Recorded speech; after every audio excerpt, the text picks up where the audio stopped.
remember going to I ended up going and I went and did some time. You know what I mean? Some juvenile time. And I remember them calling the camp. You know what I mean? Camp Gonzalez. I remember them calling up to the camp saying somebody shot the house up.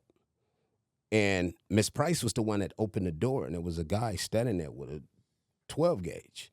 And thank God she was able to close the door fast enough so she was unharmed. And when I came home, you seen buckshots like on the little water drain and on the door from them dumping. And I'm in camp, and it's like had me on the AWOL, but it was nothing I can do. So when I came home, Miss Price was sick, and her daughters, they had put me out, you know, when I was 16. You can't stay here no more. You bringing drama. Back then, I hated them.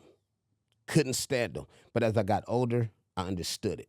But during that time, y'all really finna put me out? All I nowhere to go but the streets. So that was it. So I'm staying here. I'm staying pillar to post. I'm staying at this homie house. Man, the homie Trout, rest in peace. I remember his mom used to get on him like daily, you know, because I'll stay at his house, sleep on the floor. His mama coming in the morning like, why is this boy still here? He ain't got nowhere to live. Why this boy keep staying here? Where do he live at?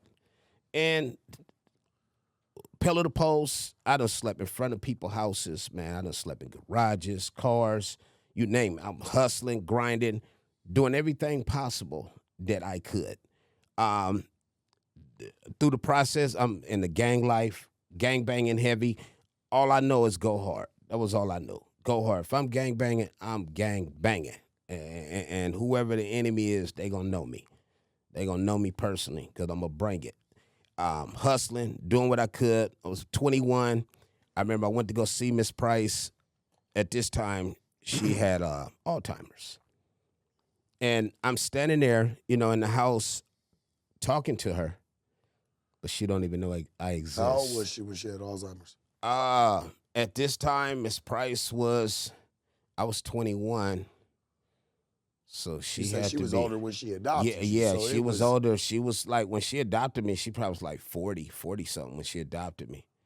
So she was like around 68, 70, around that age. She was already up there. Yeah, she was already up there in age. And I remember standing there talking to her, and I was just blew away, man, just seeing her like that. Like, this is somebody I know loved me, couldn't do no wrong in her eyes. Right or wrong, she gonna ride with me, you know, and I was really devastated by it, and that tore me up. Then plus how I was living, you know, that really, man, it hurt me to the core. So life was going on. December the 31st, 1991 is when it actually happened. It's the day I woke up, and prior to that, man, I just had suicidal thoughts. You know, it was really just going through my head like, what am I living for? It seemed like everything I tried to do to get it right, it just wouldn't work. It wouldn't pan out. It just didn't happen. I would have it going good, and then something would happen, and I would be here, and now I'm here. You know? So December the 31st, 1991, man, I actually took a gun and put it to the side of my head, and I squeezed, and I pulled the trigger. And I remember when the gun went off, it was two of my homies there, too. I remember the homie was like, man, Side, what you doing, man? Why you playing with that gun? What you doing? I said, I'm not playing with the gun. I'm not playing. Like, this is it. Ain't no need for me to live no more. And I put it to the side of my head, and I squeezed. And I remember falling and hitting my face. And I remember it got bright, like it got unbearable bright to where I couldn't keep my eyes open type bright. And then all of a sudden it got dark, like pitch black, couldn't see anything, didn't know where I was.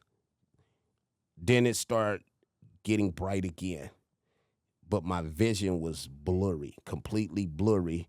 And as my vision started coming to, as I opened my eyes, I'm looking up, and I realized, you know what I mean, it's a light almost like this in the hospital that's over me. And as I start looking around, I'm like, damn. I feel bad because damn, I guess I am a failure because I couldn't even kill myself. I really felt bad I was still alive. It bothered me that I still was still alive. And as I start looking around, I realized I was in the hospital. And then I started seeing doctors just scrambling around, people moving around, like almost like Frankenstein, like I was Frankenstein. He's alive. It's alive. It's alive. They started asking me a million questions like, how do you know your name? Do you know how you got here? Do you know where you at? The typical questions that they ask. And when I got out the hospital, I was still living the same way. I was homeless, but now I'm homeless with a gigantic bandage on my head. I'm still staying where I could. There was people laughed at me. He's an idiot. He shot himself. I went through it, loved one, and that put a lot of stress on me as well. Just those moments of like, fuck, I'm still in the same situation. I'm still here. And I remember before I had got out the hospital, Miss Price's grandson, Tweety, I remember he brought Miss Price to see me, when I was in the hospital. He brought her to see me, and I remember her standing over me, and she was more like still kind of in her moment of not knowing, the world exists. And I remember, man, just, I raised up, on my bed, man. I remember laying my head on her shoulder. She was standing over me and she put her arms around me. And I really feel like after that, she died. They didn't tell her I shot myself. They told her somebody tried to rob, which I'm glad they did, that somebody tried to rob me and they shot me in the head. And moments after that, she died. Like she died in August of 92 is when she died. And I really feel like that was a burden on her. Seeing me like that, was a burden on her. And I really feel like that's when she was ready to leave. Like she didn't want to be here no more. And I feel like I put that burden on her. Her devastated seeing me like that. Because that was my everything. Miss Price was my everything. Loved one, meant the world to me, still do to this day. And look what year it is. And she passed in 92. It ain't a day I don't think about her. Ain't a day go by. Like, even with things I'm going through now, I'm going through things right now in my life, as we speak. And I have dreams about her. And I know them dreams that I have about her is her actually coming to see me and visit me to let me know she's watching over me. Confirmation that it's going to get better. Keep doing what I'm doing. It's going to get better. Life going to get better. You gotta grow through what you go through. That's my motto now. I got so much tension and so much pressure and just every day I carry a lot on my shoulders. Not just my life, but others' lives. Some days, man, I shed tears. Some days I'll be sitting in my room and just thinking about life.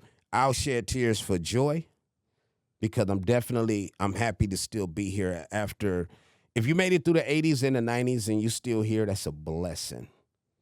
Definitely a blessing. In the days me coming up gangbanging, I never thought I would live to have kids, ever, for nothing in the world. I have 4.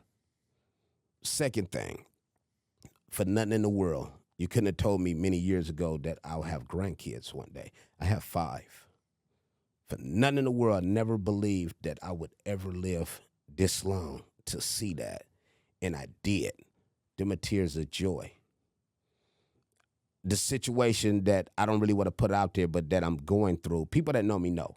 You know what I mean? And I'm sure we spoke, but we'll talk about it off camera. But going through a situation, man, that it's pain.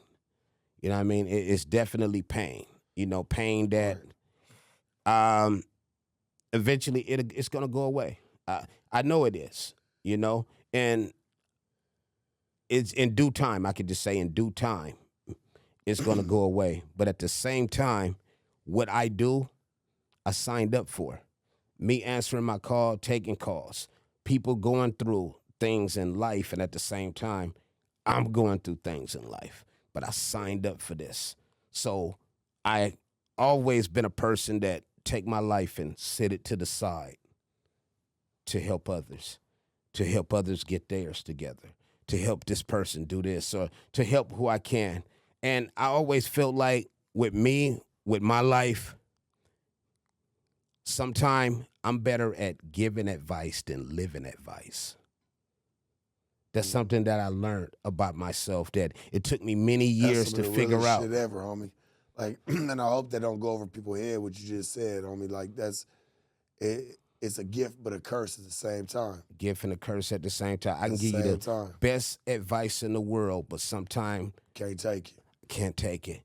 You do that same advice I just gave somebody that worked for them. Yeah, I'll fumble the ball on, but it worked for them. So I find that happening in my life. You know, like I said, you know what I mean? I could give advice, but sometimes I can't live that advice that I gave. But I know the advice I'm giving is from the heart, and I mean this, and I stand on it, and it works. All right, so you see it. We just hit 500K. And you know what that means? That means you gotta subscribe and get us to 600K because we are dangerously close to 666K. Let's go.